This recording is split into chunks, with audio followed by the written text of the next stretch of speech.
Halo teman-teman. Soal yang akan keluar di SNMPTN nanti nggak bisa ditebak loh. Ada soal yang mudah tetapi pasti juga banyak soal yang sulitnya. Oleh karena itu, kalian wajib banget nih tahu berbagai jenis soal agar kalian bisa mengerjakan soal-soal nanti dengan mudah. Salah satunya dengan belajar soal-soal yang akan aku tampilkan di video ini. Karena di video ini kita akan belajar materi PPU atau pengetahuan dan pemahaman umum. Penasaran sama soalnya? Yuk kita pelajarin bareng-bareng.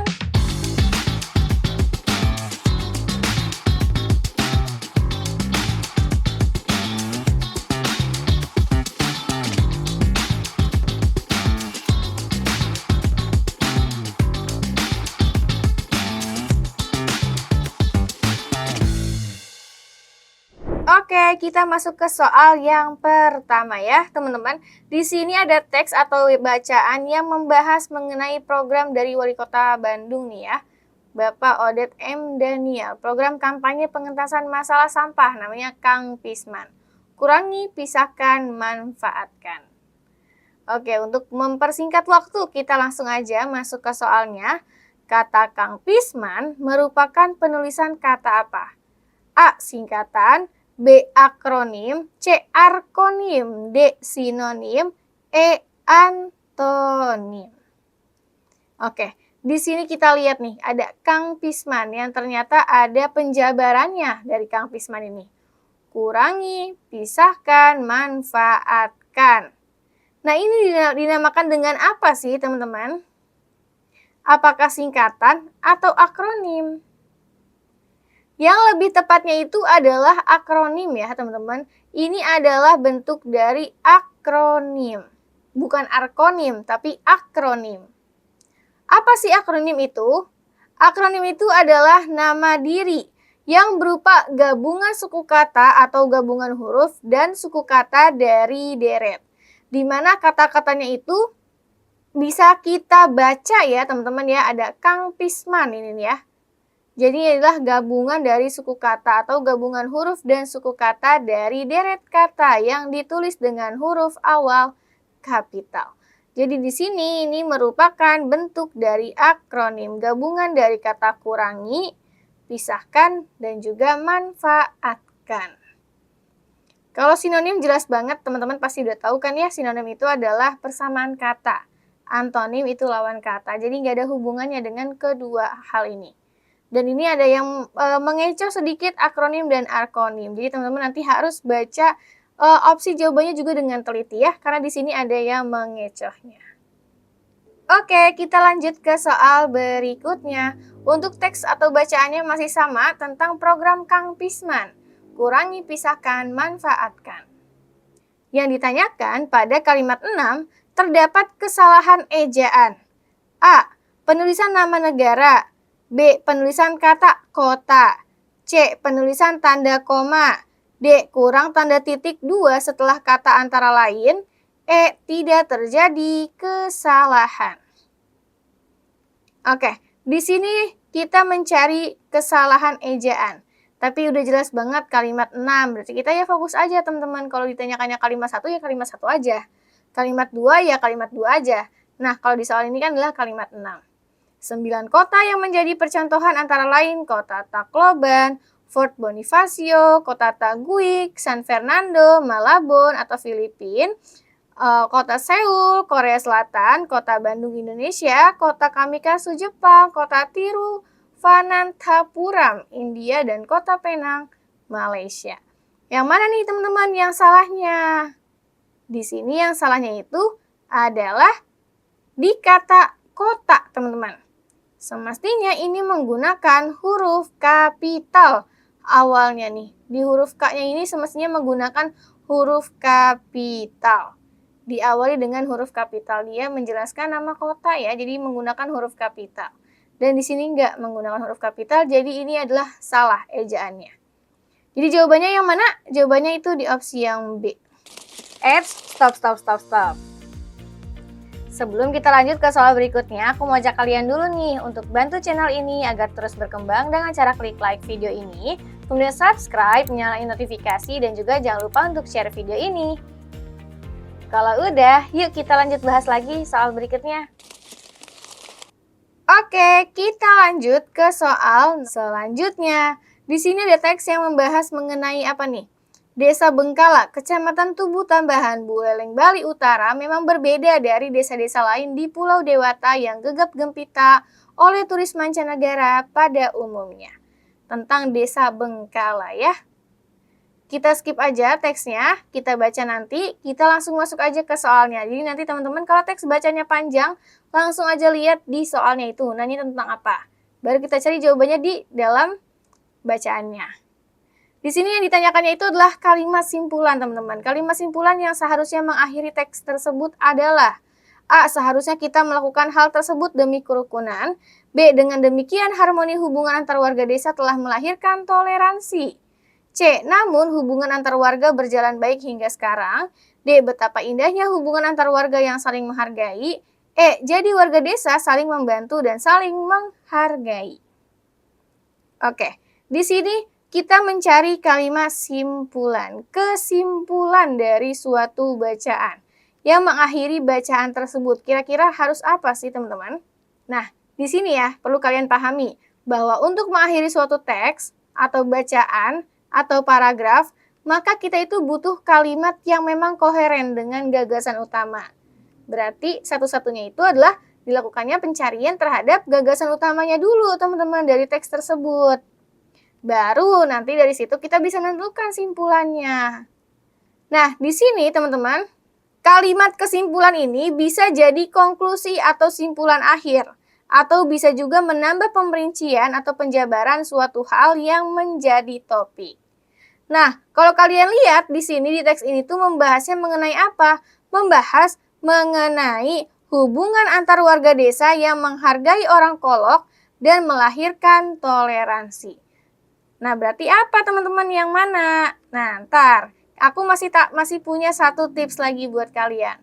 Jadi kalimat kesimpulan itu tips lainnya untuk kalian tahu itu pasti ada konjungsi penyimpulnya.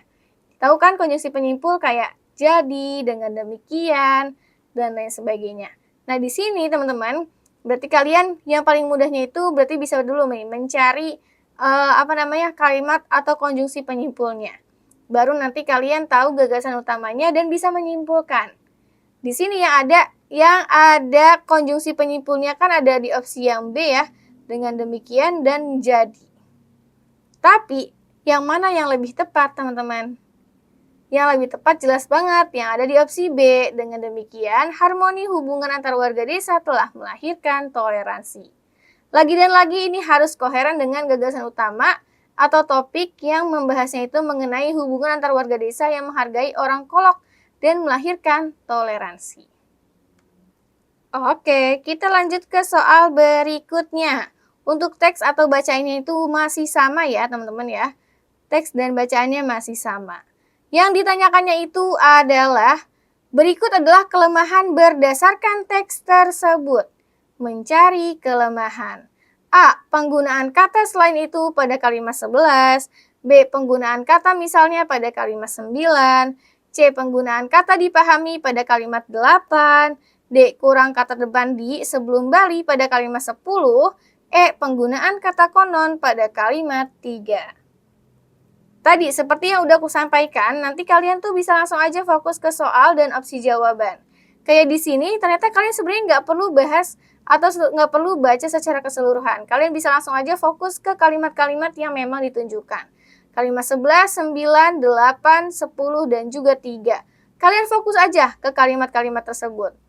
11, kemudian ada 10, ada 9, ada 8, kemudian ada berapa? Ada kalimat 3. Oke, kalian fokus aja ke kalimat yang sudah aku gariskan. Apa sih di sini? Kita mencari kelemahan atau kekurangan berdasarkan teks.